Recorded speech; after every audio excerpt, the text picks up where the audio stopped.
یہ میرا اور خدا کا معاملہ ہے، تم کون ہوتے ہو مجھے روکنے والے، تم کون ہوتے ہو مجھے سمجھانے والے۔ السلام علیکم ناظرین کرام،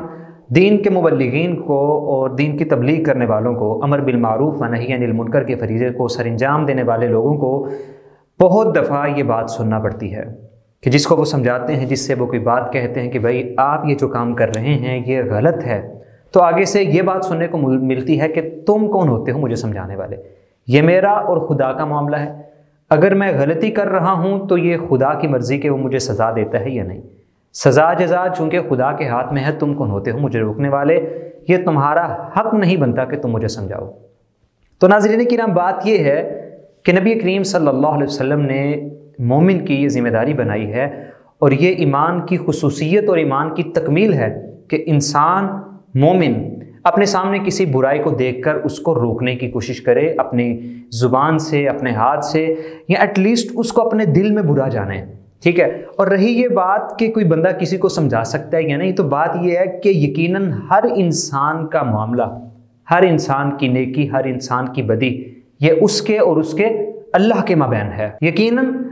گناہوں کی سزا بھی اللہ نے دینی ہے اور نیکیوں کی جزا بھی اللہ نے دینی ہے، لیکن ہر اچھائی، ہر برائی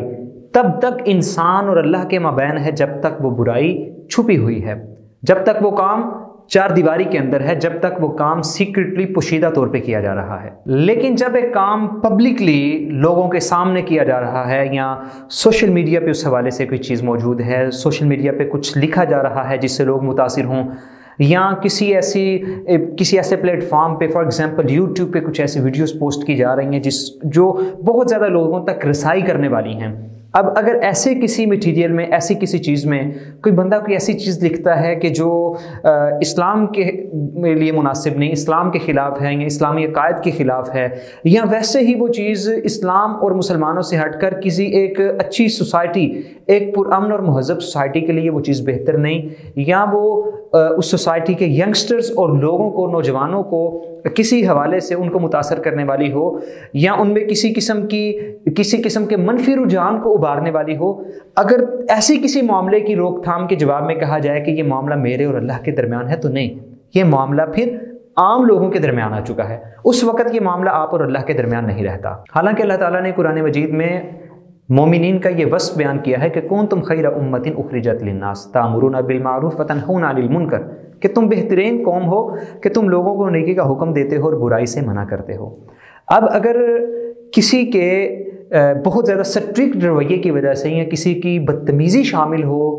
نیکی کی دعوت دینے میں یا برائی سے روکنے میں، تو ایسی چیز پہ بات کی جا سکتی ہے، لیکن سمپلی یہ بات کہہ دینا کہ کسی کو حق ہی نہیں ہے ہمارے کسی بھی کام سے ہمیں روکنے کا، اور وہ کام پبلکلی کیا جا رہا ہو، عوام الناس کے سامنے کیا جا رہا ہو، تو یہ بہانہ پھر بنتا نہیں ہے، تب وہ کام آپ کے اور اللہ کے درمیان نہیں رہا۔ جب یہ کوئی کام آپ کے اور پبلک کے درمیان ہو رہا ہے، تو پھر ہر کسی کو حق حاصل ہے کہ وہ اس پہ اپنی رائے دے سکے، ہر کسی کو حق حاصل ہے کہ وہ اس پہ بات کہہ سکے۔ اب اس چیز پہ مجھے بڑی حیرانگی ہوتی ہے کہ جب مذہب کے بارے میں کوئی بھی بندہ کوئی بات کرتا ہے، یا کسی بھی سسٹم کے بارے میں کوئی بندہ بات کرتا ہے، اگر اس کو کوئی غلط کہتا ہے تو سارے لوگ کہتے ہیں نہیں بھائی، یہ اس کو آزادی اظہار رائے کا حق حاصل ہے، اگر وہ اس سسٹم پہ کسی قسم کا اعتراض کرنا چاہتا ہے تو اس کو حق حاصل ہے تو وہ اپنی رائے کو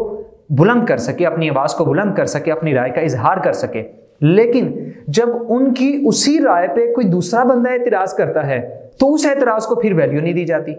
اس اعتراض کے خلاف بات کی جاتی ہے کہ آپ ہوتے کون ہیں اس پہ بات کرنے والے۔ تو بات یہ ہے کہ اگر آپ اپنی رائے کے لیے، اگر کوئی بندہ اپنی رائے کے لیے یہ ڈیمانڈ کرتا ہے کہ کوئی بھی مجھے میری رائے کا اظہار کرنے سے مت روکے، تو دوسرے لوگوں کے پاس بھی یہ رائٹ اور حق موجود ہے کہ وہ آپ کی رائے پہ اپنی رائے کا اظہار کر سکیں۔ اب اس چیز پہ پھر بڑا سیخ پا ہونا، غصے میں ہونا کہ کوئی ہوتا کون ہے ہمیں سمجھانے والا، یا کوئی ہوتا کون ہے ہمیں غلط کہنے والا، یہ ایک بڑی عجیب قسم کی نفسیاتی حالت ہے، اس کے بارے میں کیا کہا جا سکتا ہے۔ اور دوسری بات یہ ہے کہ اگر ہر معاملہ، ہر انسان کا ہر معاملہ اللہ اور بندے کے درمیان ہے، تو پھر چور کو چوری کی سزا بھی نہیں دی جانی چاہیے۔ اگر ایک بندہ چوری کر رہا ہے، اس کو کوئی روکتا ہے، تو اس کے پاس یہ بات موجود ہے کہ بھئی تم کون ہوتے ہو، یہ مال کسی کا، یہ پراپرٹی کسی کی، میں اگر چوری کر رہا ہوں تو پھر یہ پولیس جو ہے اس کی بھی کوئی ویلیو نہیں رہتی،